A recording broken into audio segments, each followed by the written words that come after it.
Okay, I think we'll go ahead and get started. I'm Cornell Clayton. I'm the director of the Thomas S. Foley Institute here at WSU, and on behalf of the Institute, I want to welcome you out to our event today. This should be a really lively, interesting discussion. I'm really happy that our three guests agreed to talk about this topic. What we're going to do is I'm going to introduce each of them. I've asked each of them to spend 5-10 minutes to give us some preliminary remarks, and then we're going to open it up for discussion and questions. And there's been no prior coordination, I think. This is absolutely spontaneous. But let me go ahead and introduce our guests. I'll begin to my immediate right. Lawrence Hatter is an assistant professor in the Department of History here at WSU. He specializes in the history of North America in the 18th and early 19th centuries. His first book, Citizens of Convenience, The Imperial Origins of American Nationhood on the U.S.-Canadian Border, won the 2016 Walker Cowan Memorial Prize for Outstanding Work of Scholarship in 18th Century Studies. Next to Lawrence is Jenifer Barclay. She is an assistant professor in the Department of Critical Culture, Gender, and Race Studies here at WSU. She is an associate editor for the Review of Disability Studies and is currently working on a book entitled The Mark of Slavery, The Stigma of Disability, Race, and Gender in Antebellum America, which is currently under contract with the University of Illinois Press. And then, last but not least, is Matt Sutton, who is the Edward R. Meyer Distinguished Professor in the Department of History. His academic interests focus on the 20th century United States, cultural history, and religious history. His most recent book, American Apocalypse, A History of Modern Evangelicalism, was named an outstanding academic title in 2015 by the American Library Association's Choice magazine. So I think we'll just go ahead and go in that order. We'll ask Larry to start, and followed by Jenifer, and then by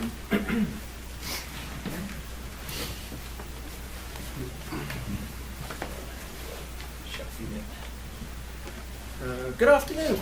Good afternoon. 5 minutes past. I'm pleased to be here today, and chronologically, I'm the earliest among us in terms of historians. I work mostly in the 18th century. So I want to begin by talking about an internet meme. Is that right? Meme, not mem. I always mix this up. I'm not as down with kids as perhaps I should be. Okay, a meme. A meme that I saw recently concerning the removal of statues in Charlottesville. And it was a meme, and it showed New York City on July the 9th, 1776. And what was happening was the destruction of the statue of George III, who was the King of America, formerly King of America. And I'm not going to tell you the punchline quite yet, but what that represents is this idea of iconoclasm. Iconoclasm, destruction of the symbols of a regime, in this case a political regime, the destruction of symbols of monarchy, because the United States had just a few days earlier engaged in a Republican revolution. That's a small r Republican, nothing to do with contemporary politics, but with the creation of a republic in which people are sovereign. To do so, to represent this shift, they engaged in destroying the symbols of monarchy. And this is something that is not unique to the United States by any means. The idea of iconoclasm has been around as long as there have been icons, right? The destruction of icons, perhaps most famously during the Reformation that takes place, the destruction of Catholic icon by Protestants in particular. So what did this meme say? Well, it said words to the effect of New Yorkers tear down the King George III in 1776, therefore nobody knows who won the American Revolution. That was the tagline. So the destruction of the statue meant that it would no longer be possible to tell who'd won the American Revolution, which obviously was a joke, right? I'm a historian of the American Revolution, and though we might debate who ultimately won, and you may notice my accent, this statue is not evidence that we need to understand this. And what this really does is reveal the difference between history and memory, that these are two distinct things, and I'm sure that my two colleagues are going to talk about this in more detail too, but this idea of history versus memory, so history being, in this case, as a historian, thinking about the primary sources that we use to make arguments about the past. So for those of you that aren't trained in history, a primary source would be something, a simple definition would be something, a piece of evidence produced at the time would be a definition, a basic definition. Versus memory which is the way we choose to remember things. So memory is about us, or whomever it is you're talking about at the time, thinking about the past, rather than history as a discipline trying to recover causation and things like that that occurred in that moment. And this is really what happened in Charlottesville, is really a tension between these two things. And as a disclosure, I got my PhD from the University of Virginia. I lived there from 2004 to 2011. Jen also had some ties to UVA. 2 of my kids were born there in Martha Jefferson Hospital, so I have ties to Charlottesville. And it was strange to think about that as I was here on the Palouse looking at what was going on in Charlottesville and getting some reports from people I still know who lived there. And I'd noticed these statues when I first visited Charlottesville in 2004 to find somewhere to live. This was before digital photography, or at least widespread. As a poor graduate student, I didn't have a digital camera, otherwise I may have actually shown some pictures. But I remember taking pictures of both the Lee and Jackson statues because I was looking at them as this bizarre relic of the past. I was like, what is going on? I wasn't from the South. I'm from southern England, but that's not quite the same thing. But this was bizarre to me, that down by the old courthouse, Albemarle County Courthouse, which has a Confederate monument outside to cannon, and then the 2 parks very close by, I took these pictures, and I didn't think about what this might mean to other people in terms of they just seemed like some kind of strange relic of the past. It didn't seem at all relevant to the present, which obviously isn't true. But the argument, I think, that is made by people opposed to the removal of Confederate monuments is the confusion between history and memory, would be what I would say as a professional historian. That those monuments are not history as such, not history of the Civil War, but rather a history of constructing racial regime in the late 19th and early 20th century. The statue of Robert E. Lee, for example, was built, I believe, in 1924. This is long after the end of the Civil War. Almost all Civil War veterans would be dead by 1924. There'd be very few left. Although, interestingly, just as a side note, there is still someone claiming a Confederate pension, I read the other day. That wiser Confederate veterans could claim, well, actually a Union pension. Maybe it's a Civil War pension, but this is beside the point. We're getting off the point here. The point is to recognize this distinction between history and memory. If we wanted to, and this will be the last thing I say, if we want to maintain those statues in situ, then what we're doing is choosing to remember them not as evidence of the Civil War, but instead evidence of the way that Americans in the late 19th and early 20th centuries chose to think about the Civil War. And I'm not sure that that's the same thing. And that's where I'm going to finish.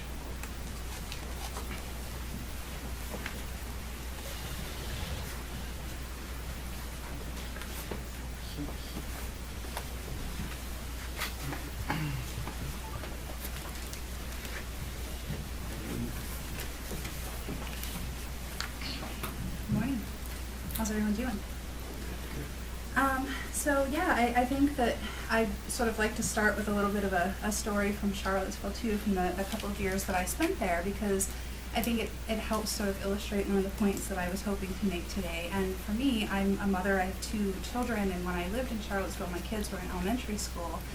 And, as you know from the introduction, I'm a scholar of slavery, so I study, the 19th century U.S. South, the antebellum era, just before the Civil War.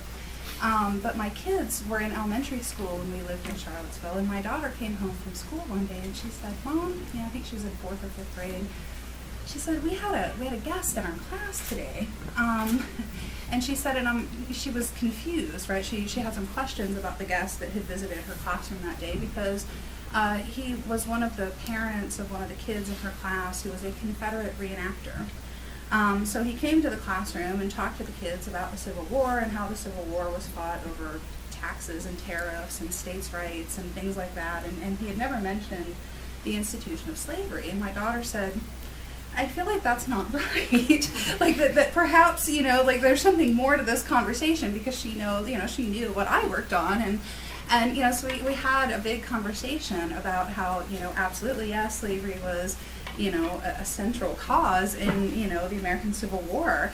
That, this isn't something to be minimized, that slavery was an institution that was at the heart of American life and culture, and contestations over that institution were what ultimately fed into the start of the war. So the point, though, is that I think in the South, or at least in the Charlottesville area where we lived, right, that there's very much this narrative about the Civil War, a whole set of narratives about the Civil War that very much are in a lot of ways about sort of the conflation of memory and history, but also about the politics of history and how our history and the ways in which we interpret the past and the ways in which we use memory to interpret different events is very much connected to contemporary events and what we choose to remember and what we hope to forget.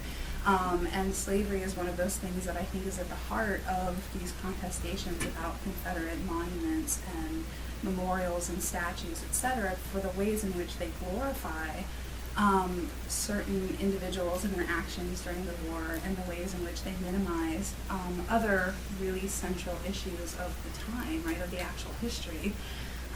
So I wanted to sort of start with that and to touch back again on this notion of the difference between, this distinction between history and memory. So one of my favorite historians is David Blight, who wrote a book called Race and Reunion, and it's about how the American Civil War is remembered in American culture. And it's a beautiful book, really, that talks about different visions of the Civil War in American memory. That, immediately, so during and immediately after the war, there was this reconciliationist vision of, how the war would be remembered, that was about bringing the two sides together and allowing the nation to heal again, right? At the same time, there was an emancipationist sort of vision of the Civil War, that it would be remembered as this moment of emancipation for enslaved people, bringing freedom to formerly enslaved people and kind of bringing them into the body politic as citizens, with all of the rights that status would confer. And then he talks about a third sort of vision in terms of memory of the Civil War that is more about white supremacy and about privileging the certain narrative of the Civil War. As he puts it, he says it was a segregated memory of the war that sort of glorified the South, right? So on Southern terms, where the South in some ways won, right? Mm-hmm. And I think that's really important for us to remember now, right? In this moment where we're, as a nation, sort of talking about what happens to all of these different monuments, that it's bound up with the kind of racial politics of our nation. And that's part of what is so, I think, challenging for us as a nation to reckon with as well, because in glorifying certain people from the Civil War, folks like Robert E. Lee, right, all of these different Confederate generals, etc., at the same time, this is sort of minimizing, the history of race and the history of slavery, and the role that played in the Civil War itself. And I think that, I've got some great information here from the Southern Poverty Law Center that talks about the number of statues and monuments that were kind of erected throughout the South. So there's 718 monuments and statues in the southern United States, nearly 300 of which are in 3 states alone, in Georgia, Virginia, and North Carolina. There are public schools that are named after Confederate icons like Robert E. Lee and Jefferson Davis, right? So these are public institutions that serve all of the people of the community, right, who are named after these figures of the Confederacy whose goal was to break away from the United States, in large part to preserve an institution of forced labor, of African Americans. There are military bases that are named after Confederate figures, 9 official Confederate holidays that are celebrated in 6 southern states, right? So this is pretty, compelling information, like if we quantify all these different monuments and statues. But I think one of the most important things about the information the Southern Poverty Law Center sort of amassed about these is the fact that, when these monuments were constructed, right? They weren't constructed during the war. They were constructed long after the war had ended. So there were 2 big spikes in the construction of these monuments. The first would have been at the turn of the century, from around 1900 to 1920, which also coincides with the nadir of African American history, or the low point if we think about American history through the lens of race. If we can believe that after slavery ended in 1865, there was an even lower point, right? But there was. So the nadir of African American history coincides with Jim Crow segregation and widespread lynchings and racial violence and essentially pogroms, right, to kind of suppress African Americans in the South. And this is precisely when we see this tremendous boom of the first wave of the construction of these monuments. And then the second wave of the construction of Confederate monuments in the South was during the Civil Rights Movement of the 1950s and 60s, right? So that's the second sort of wave. And this, again, sort of speaks to that notion that there's a politics of history, that there's a relationship between what we remember about the past and how we remember it that is being filtered through our contemporary moment and the politics of our current day, right? So what I'm going to end with, before I sort of turn things over to the next speaker, is to this very recent proposal. I just read about this literally yesterday, so it was almost like kind of sort of dropped in my lap for today, and I thought, oh geez, I have to talk about this tomorrow. But apparently there is in South Carolina, there are two state representatives, Bill Chumley and Mike Burns, who have put forth a proposal to construct a monument for quote-unquote Black Confederates in front of the State House. And the thinking of these two Republican representatives is that in constructing a monument to African Americans who fought for the Confederacy, as it's being framed, is that this will somehow provide some sort of, parity between the ways in which, Confederates are remembered, that it will sort of, allow for African Americans to have some sort of a monument to the ancestors who perhaps fought for the Confederacy. And as a historian, right, I have to say that, this notion of Black Confederates is incredibly problematic.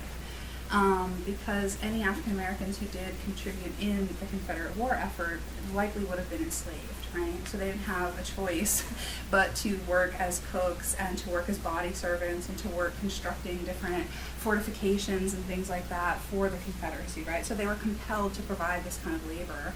But it's interesting how, right, there's this this suggestion that this will help ratchet down some of the hatred and some of the antagonism about these Confederate soldiers and monuments if we simply construct yet another monument that somehow remembers, right, this minuscule amount of African Americans who were forced to fight and to labor on behalf of the Confederacy.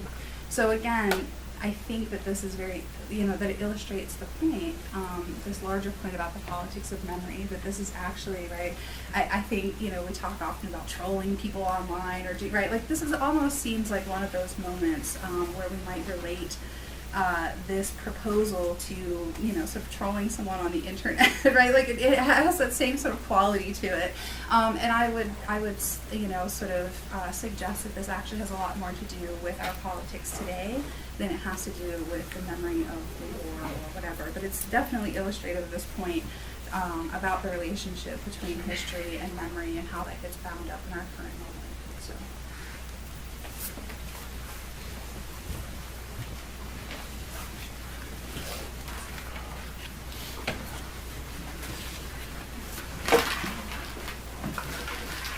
Thank you all for coming out, and thank you to Cornell and Richard for having us. I really appreciate this opportunity. It's not often people ask me to just speak my mind on something I don't know a whole lot about, but I'm always happy to do it. But I do have some thoughts on this stuff. One of the first things I wanted to begin with, and this is something that you learn in all your history classes, is that context matters. So every time I teach the 1920s, I show a relatively famous picture of Klansmen marching in downtown Washington, D.C. I've never had a student complain about me showing that picture. They have never reported me to the president, to any offices on campus. However, if I had students over to my house and I had that same picture, that same shot hanging above my fireplace, that would mean something very different, right? Then students probably should be complaining about who is this professor and why does he have a picture of a Klansman or a group of Klansmen in his house. And my point on this is just to think about the fact that our job as historians is to ask about every item, so in this case about these statues. Why was it put up and what was it put up to celebrate? to understand the context, to think about what came behind it. And to do that, I want to talk about two different Robert E. Lees. And I'm a historian of American religion, so I'm going to talk about two Robert E. Lees that appear in two different chapels. One is Robert E. Lee at the Duke Chapel. At Duke University, there's a chapel in the Divinity School on campus there. I was there this spring, and one of my mentors was taking me around campus, giving me a tour, and he took me to the chapel. And as you walk in, it's sort of a Gothic, neo-Gothic facility. There are some saints on the left side. I can't remember, Paul, Peter, and I don't remember who the other one was. And then on the right side, there were three more modern figures. And my friend asked me, who are those three? And being a 20th century U.S. historian, I wasn't great at quickly identifying them. But one was Thomas Jefferson. I'm sorry, I didn't. They were up high. I probably just didn't have a good look. The second one was a Southern poet whose name I should have written down, but I did not. And the third one was Robert E. Lee. And so the question was, what is Robert E. Lee doing at the Duke Divinity School Chapel? Turns out this building was built in 1932, and he was celebrated as part of one of the greatest contributors to the South. That's why he's there with Thomas Jefferson and this other Southern poet. He was also depicted in his general's uniform, which is interesting, that they weren't celebrating Robert E. Lee, the Christian gentleman, they weren't celebrating Robert E. Lee, the scholar, they were celebrating Robert E. Lee, the soldier. They mistakenly put the wrong abbreviation on his belt buckle, identifying him as a member of the Union Army, and then they had to sort of scratch that out, because he was obviously the Confederate States of America. They didn't fix it, but they scratched out the wrong identification. So the question for me as I was thinking about this statue is why was it there? And Duke has, in the last couple of months, has had to deal with this and had to explain this. And they don't know either why Robert E. Lee was put up there. They went back to the archives, they went through the correspondence with the architect, with the sculptors, and there's no clear explanation. There was nobody who said, we want to put up Robert E. Lee to celebrate white supremacy, or we want to put up Robert E. Lee to celebrate Christian virtue or fatherhood, whatever number of reasons they might have wanted to put up Robert E. Lee. So we have to step back and think about the context. And this gets us to what Jim was talking about, which is what were Americans thinking about Robert E. Lee in the late 1920s and early 1930s while this chapel was being envisioned. And there are a few things to keep in mind that, as Jim pointed out, this is the nadir of African American experience, and at least post-Civil War. But I think even more importantly for me, as I think about this period, this is also a period in which there is a strong effort to really whiten the American population. Immigration had been reaching record levels in the late 19th and early 20th century, which culminates in 1924 with Congress passing the Immigration and Nationality Act to severely cut off immigration from essentially all but quote-unquote white countries, Western European countries. So they cut off immigration entirely from Asia, almost entirely, if not entirely, from Africa, and they cut down, reduced the number of Eastern Europeans and Southern Europeans to focus just on essentially Germans, British, and Irish were the ones who could come in French, and the Scandinavians.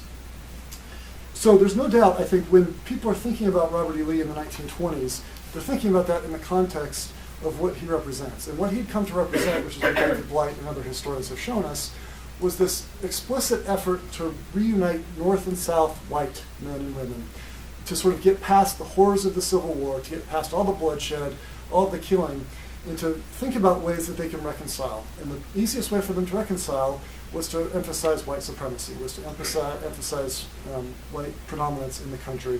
And again, this is happening in the context of African American fights for rights, but also in the context of these anti-immigration campaigns. So Lee became a symbol of what historians call the lost cause, the sort of tragic idea that the Civil War shouldn't have been fought, and if only the white North and the white South had recognized that they had more in common than things that set them apart, they could have figured out a way to deal with their problems. And essentially this ignores the story of slavery and the central role of slavery in the war. In the last few weeks, Duke has actually taken down the statue. They didn't ask, they didn't tell anybody, they didn't announce it, but it has disappeared. So as they're wrestling with this, they're trying to make sense of it. Second example, second Robert E. Lee. This one appears in the chapel at Washington and Lee University.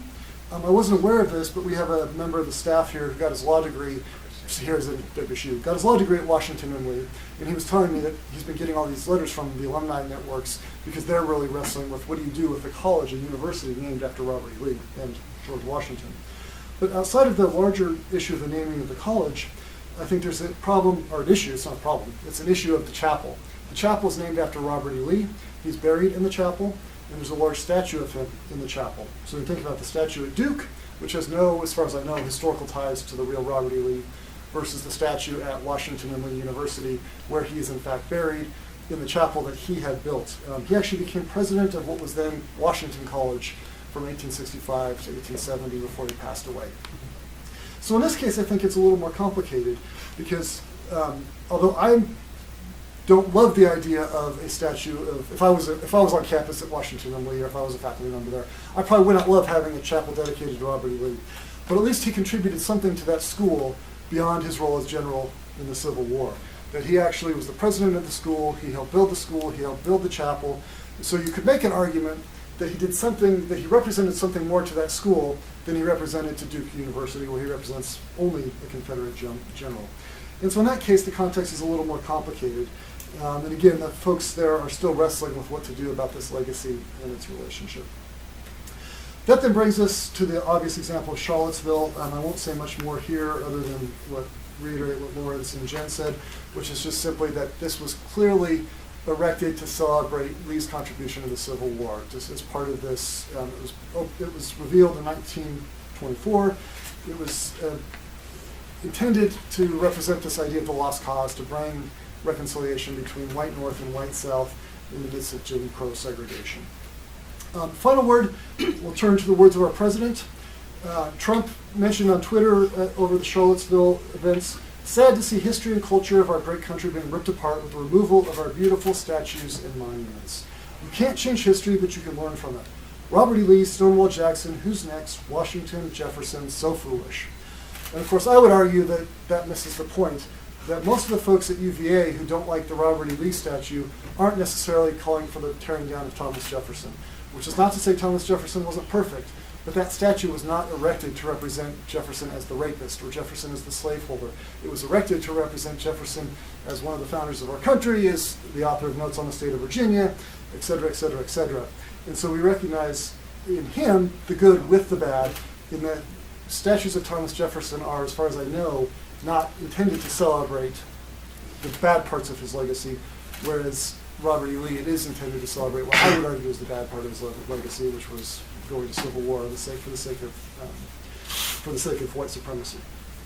Final word I'll say, as there's been debates, I do believe, and I suspect everybody up here agrees with me, that we shouldn't be destroying the memorials, that they should be, actually I shouldn't speak for you, I don't know what you think on that, but that they should be saved, that they should be put into museums or, into storage rooms in museums, but so that they're available for us to think about the past, to understand the past, because they are really important for explaining race relations in the 1920s, race relations in the 1890s, in the same way that I can use that picture of the Ku Klux Klan from the 1920s to help my students make sense of that period.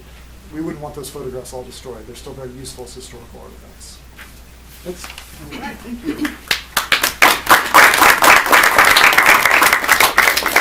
Okay, so we have 25 minutes or so for discussion, questions. Let's let Ross start us off. So I was thinking about the Ken Burns program that's on right now about the Vietnam War,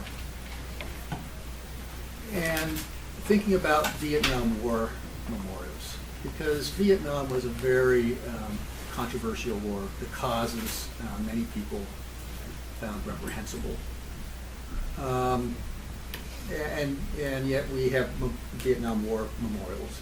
And what they, I think, want to reflect is the fact that many young men went to fight in that war for reasons that had nothing to do with the cause of the war. In fact, that's what Ken Burns' documentary is so good, I think, at kind of bringing out. It was their country. It was about patriotism to their country.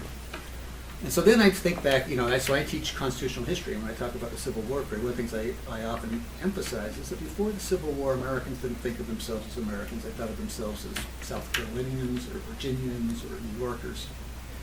And that sense of nationhood didn't really emerge until after the Civil War. It was these United States, and then it became the United States after the Civil War. And no doubt many Confederate soldiers fought for just patriotism, not for the cause. So what would you say to people who say that's what these war memorials reflect? I think that's a great question, and for me it's how the memorials are done and what are we celebrating. So as soon as you started mentioning this, the Vietnam War Memorial, you have to go, if you've been in Washington, D.C. on the National Mall, you essentially have to go underground to see it. So we're celebrating the soldiers, their contributions, but we're not celebrating the war. There is no giant war memorial in downtown Washington, D.C. versus the World War II Memorial, which you could not miss from miles and miles away, which is shooting water, these huge cement, pillars. So there's a very different. So that's a way in which I think we can honor the patriotism and the sacrifice, while also recognizing the complicated differences between the wars. Now, if there were Vietnam memorials in other places that were more like the Robert E. Lee's, there may be some reasons to question whether or not those are the best use of memorial space. I don't know. Well, the important point to recognise, and Jen gave us the stats, is that these were not monuments erected immediately after the war to memorialise dead people, people who died during the war from Charlottesville or whatever community, that were raised probably by their children a generation later to memorialise what they saw as the reason for the war, not the valour of the war itself, or the value of ordinary people, right? This in many ways is more like an 18th century. And one of the differences that takes place in war memorials between the later 19th centuries, maybe post-Civil War, and earlier, is that there was you would memorialize generals. This was something that you did, right? So you have the statues to the great leaders in the 18th century, 17th century, whatever. You don't remember ordinary people. That's something that takes place later in the 19th century. So what we're seeing with these statues of Lee, Jackson, tellingly not Longstreet, right? That's a point that's worth mentioning. James Longstreet was another major, well, I guess I think he's a lieutenant general, but another important leader of the Confederacy. Lee referred to him as an old war horse or something like that. But Longstreet, I'll get back to what I was saying. But Longstreet was someone who embraced Reconstruction more so. I forget all of the details, but he was involved with Reconstruction. And was seen as a traitor by other Confederates. They're like, Longstreet's a traitor to our cause. So that's why there are no statues of James Longstreet. It's always Jackson, it's always Lee. But to get back, these statues of Lee and Jackson are more like a sort of 18th century memory of the leaders. There's not, there are Confederate war memorials, but we're not really talking about them quite as much. So I don't buy that that's what these statues represent. Something that did also happen recently at the University of Virginia, the Rotunda, which is the central building, kind of like Bryant Hall in terms of iconic. It has memorials to students who died fighting, and recently they just added the guy whose name is escaping me, whose parents were ridiculed by Trump. Khan. He was a UVA grad and he died, and he's memorialized on there. But they had Confederate ones too, but they've removed those and they're going to replace them in another part of campus. And that's a little trickier when you're memorializing sort of ordinary people like that, but they are removing them, but they're not destroying them. I think moving them to the special collections area. So I don't think that that's what those statues represent. I mean, we're not raising, my knowledge of the Vietnam War is great, but we aren't, LBJ is not on the Vietnam Memorial, right? The generals that were involved in fighting Vietnam.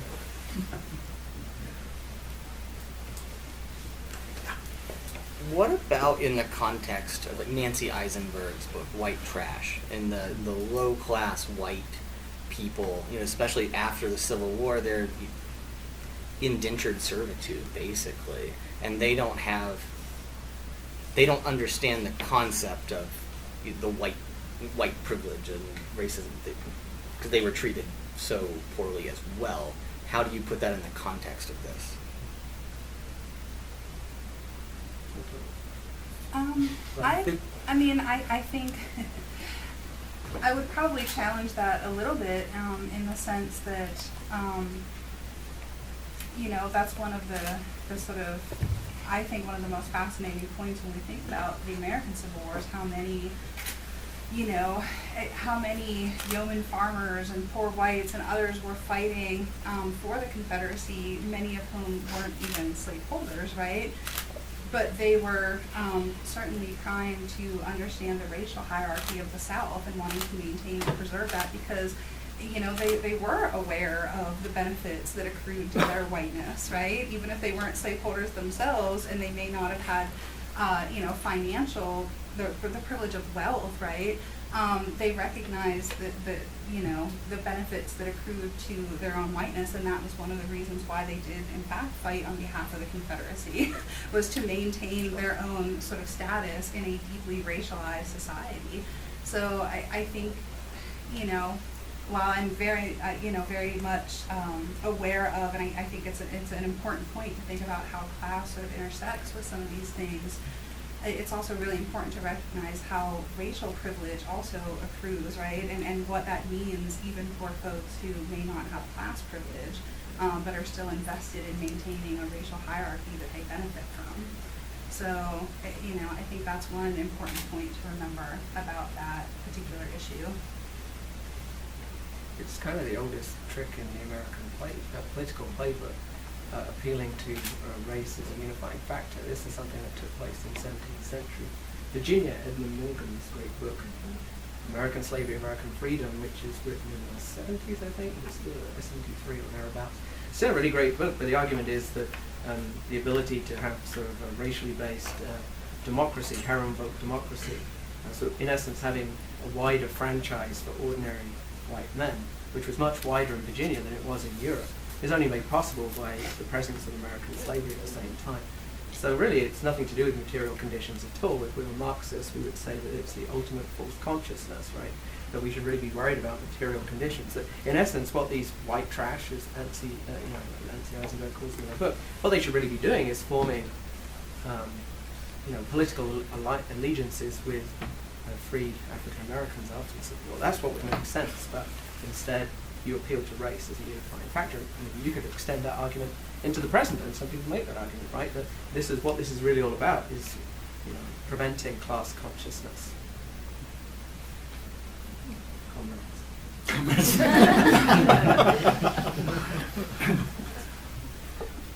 So, can I touch on the memory versus history a little bit? So, I grew up in Lynchburg, Virginia.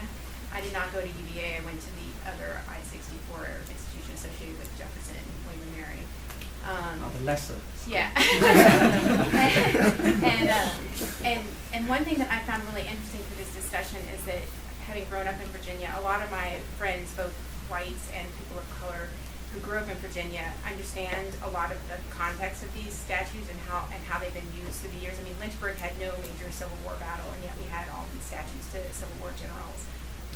Even though Jefferson also had a summer home there, we don't have that many statues of him. I mean, but the people that have seen in my circle of acquaintances that have seemed to not understand this are people who actually did not live in the South, who live in the North, who didn't understand the context and how these statues and other things have been used in the South to subjugate blacks throughout the 20th or the 21st century, 20th century.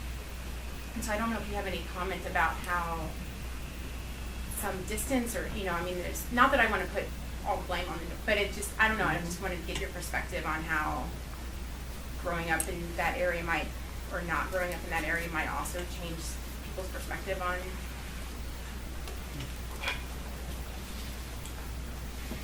I mean, one of the things that's sort of interesting, I guess, is the sense that the decision the uncertainty about the statues, because it's sort of a gradual process of trying to decide what to do with these things, and was initiated by the city of Charlottesville, right, local people, and it doesn't mean that it wasn't contested locally, but what happened then is it becomes this sort of national incident, and in general, conservatism tends to favour local government, right? The closer the government is to the people, the more popular it is. This is a fact still, right? In terms of, we're very suspicious of Washington D.C., maybe a little bit less suspicious of Olympia. When it comes down to Whitman County, we're getting all bloody in them. This is a generalization, but in general, this is what opinion polls shows, that people tend to trust government closer to them. Will have a more favourable opinion, but given the extremely low favourability ratings of Congress and the national government, that's not perhaps saying all that much. But then, of course, this would be sort of a rejection of that by outside groups, right? That whatever's decided in the city of Charlottesville, just as the example, is not being recognised or respected. That somehow people who have nothing to do with this are buying into some value question here. I mean, it is definitely, I don't think it really has very much to do with the realities of history at all. We probably all, so, I mean, I think that's what we're all trying to emphasize. It's about how people are using history, both in the past in terms of how it was being used in the early 20th century, and the present in terms of our, contemporary conflicts over things like race, immigration, and so on. I think, and I'm not sure that this specifically speaks to that, but one thing that I'm struck with as I'm thinking about this question, and I'm thinking about the role that, that state and local or federal governments, however we think about the role of the government in sort of, dealing with and addressing these various statues and monuments, et cetera. I think of South Carolina and the South Carolina State House and the flying of the Confederate flag, and like, what does that mean for, official state buildings to have flags and monuments, et cetera, when these are institutions that are supposed to represent all people, right? And that's where I think the issue kind of comes in, whether you grew up in the North or the South or whatever. Like, if we're talking about monuments and flags, et cetera, that are being displayed at state houses and at local courthouses or whatever, right? Like, that's where the issue, I think, really comes in too, in terms of just the local population. And what does that say to people, diverse people who make up that population? Like, what's the implicit message behind that then? If there's, a statue that is glorifying a Confederate, general who fought to preserve an institution that oppressed, people's ancestors. Like, I mean, I think that sends a very decided message, and it is almost like as if it's being on behalf of the state itself, right? That the state is sanctioning that message. And I think that's a really important thing to keep in mind. Whether people on the ground in a local context might excuse or ignore or somehow, pass over some of that more complex history. There's, so I think that's something anyone who lives anywhere in the United States or anywhere could have something to say. That's part of that bigger discourse that's happening. I found all your comments very interesting. It was good to have historians speak to us, because it seems to me that these views of the Civil War and the monuments as not involving slavery and white supremacy, let me say that's a highly selective cherry picking of historical fact. It's just absurd. But I remember when I was a kid in high school, insofar as the Civil War was taught at all, Reconstruction was not taught at all. But it was that sanitized version, states' rights, the tariff, blah, blah, blah.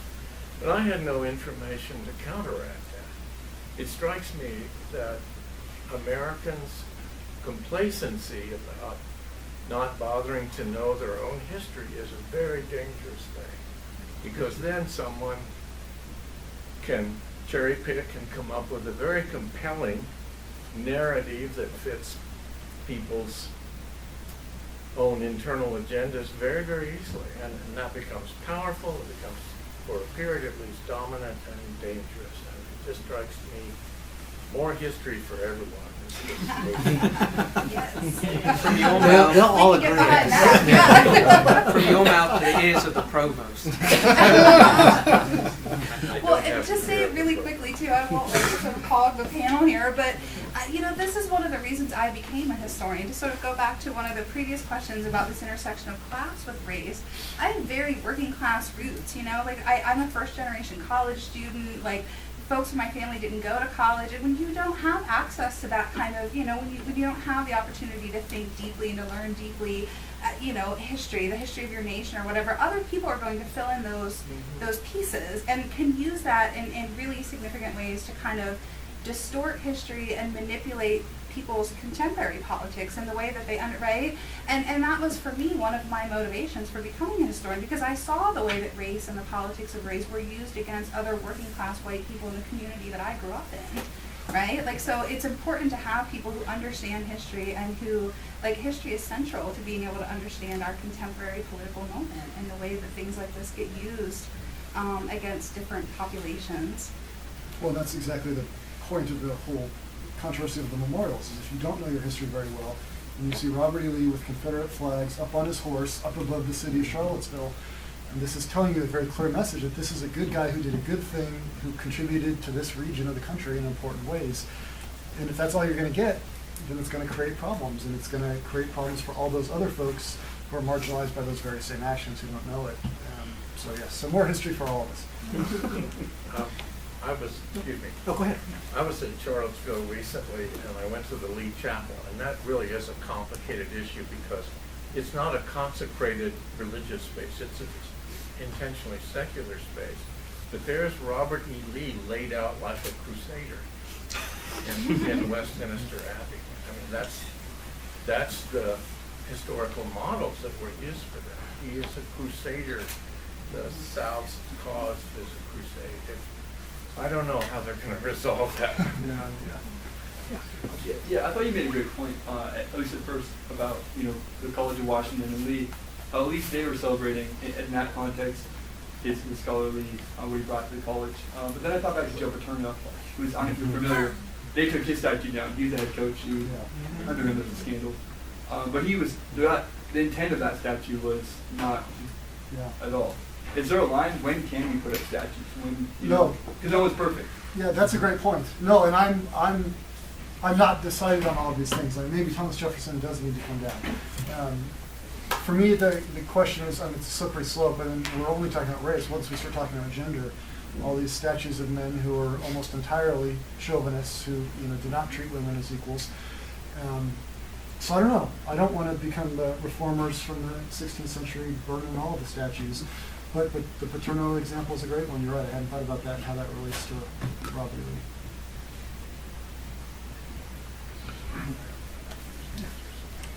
You're talking about memorials and statues, and you can put them away, store them in museums. Well, it's more complicated when you start talking about buildings that have been named.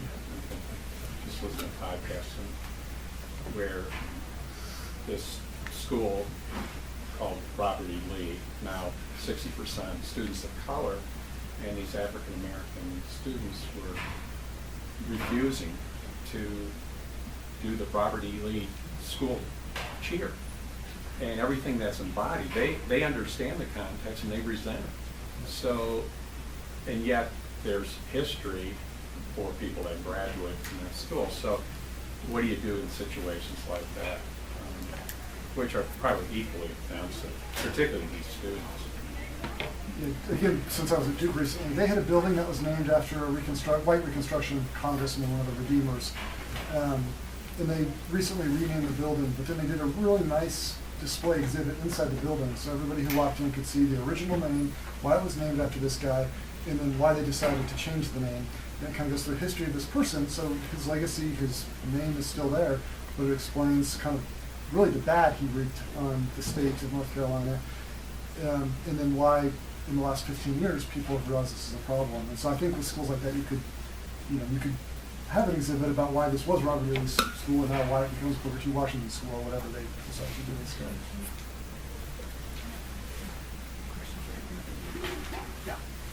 I guess my question is more about cultural issues, because I see a lot of people who are not from the South, or who are not like physically, they've never really been there, but they seem to have a lot of really strong opinions about like protecting Southern heritage when it comes to issues like Confederate monuments. And it really annoys the hell out of me. Because originally I went to university in Virginia, and I was like one of those people that had those preconceived notions about what Southern heritage was, and like kind of like the archaic notions, and I got my ideological butt kicked because thanks to my peers and people who are from Virginia, from the South, I got a really complex education into what Southern heritage actually is. So I guess my question is really, why do you think that people outside the South have very strong, almost like kind of protective notions about what Southern heritage is, and why does it seem to only really come up when it's issues of iconography or imagery and not things like rampant poverty or education inequity? She restated my question better. Sorry. No, that was perfect. Well, I mean, it's also country music and NASCAR. I mean, it's that there is the sense that the South has a different culture, and that it's always in contrast. You know, if we're glorifying the culture of the South, it's what are we putting it against? And it's the urban North or the West Coast where I'm from. And so it's this idea, and it goes back. I play in my when I hit the 1970s, Merle Haggard's "Okie from Muskogee," and this idea that in the South we don't burn our draft cards. We respect the flag. Moonshine is the strongest drug we take. We treat our women with respect.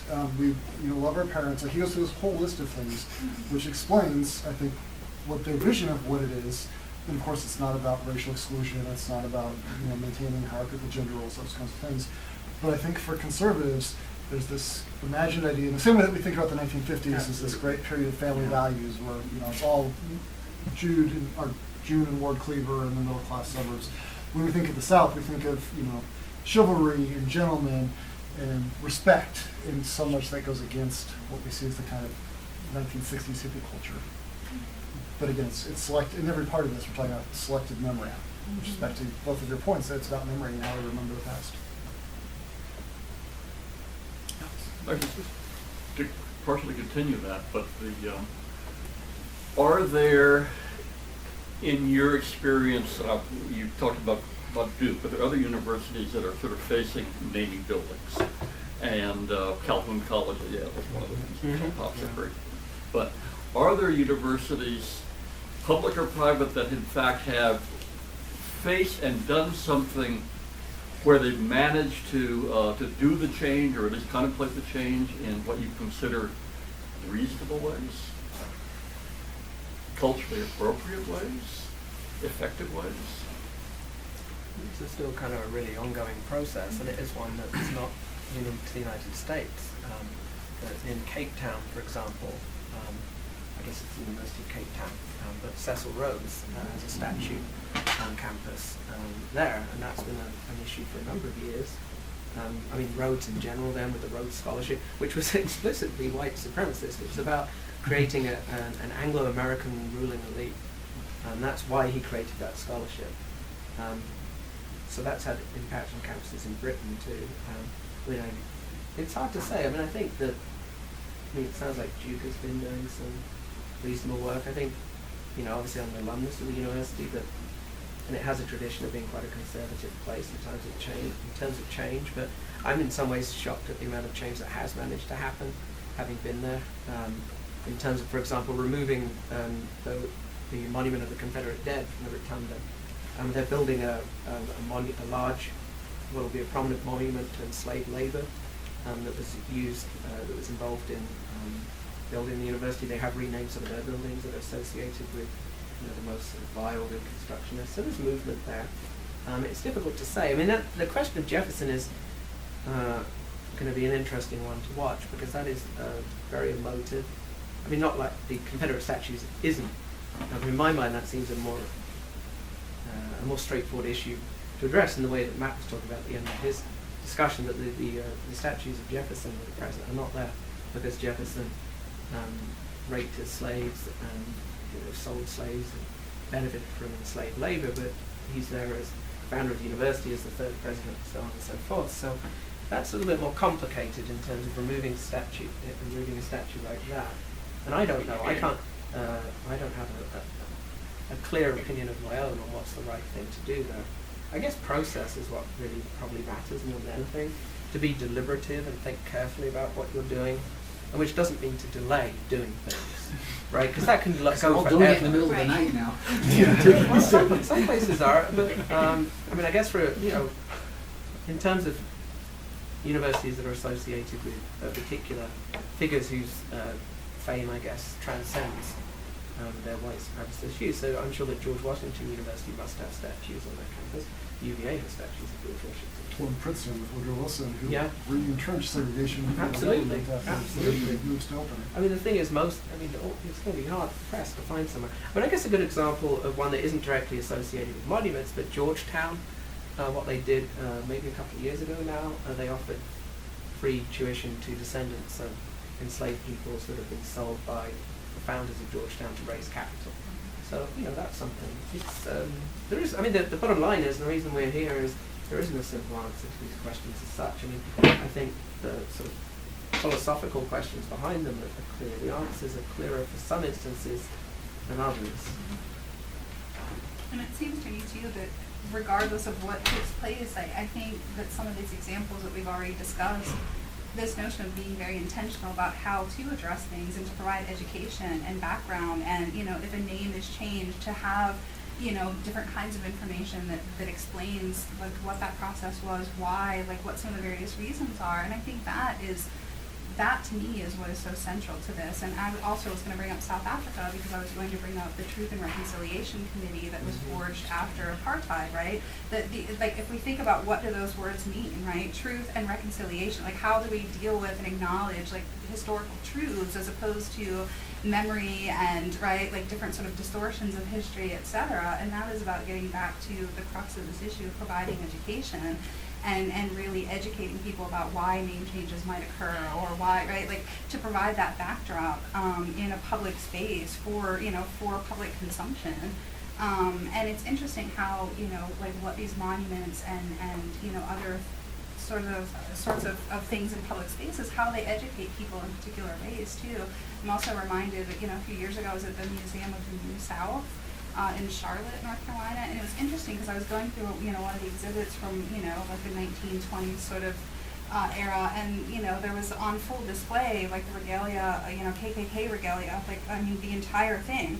Right next to that, it was this odd little exhibit, right, where you had to like lift a flap if you wanted to see the image that was behind it. It had a big warning on it, like a trigger warning, like be careful, like you're going to see a disturbing image. And behind that image was an image of a lynching victim. And my first thought was, for folks who walk into that space, right, African Americans didn't get to lift any sort of thing to protect them from the image of what that KKK regalia and robe meant, right? Whereas other folks, whites and other people who would be uncomfortable with thinking about the racial violence of our history were protected and shielded from that knowledge. And I think that gets back to this question that we have to deal with the sort of truth of our nation, and we have to reconcile that problematic history and that violent history that is uncomfortable, that it's hard to deal with, right? But it's that is the history. So. Okay, I'm afraid our time is up. Let me remind you, our next Foley event we're going to take next week off is on October 24th. It's at 4:30 p.m. It's a symposium that we're doing with the Murrow College on truth, Twitter, and fake news, Trump and the media. So I encourage you to come out to that. That's actually going to be in 21 Gertson Hall at 4:30 on the 24th of October. Now, I want to thank all of you for coming out today. Join me now in thanking our panelists for a very thoughtful discussion.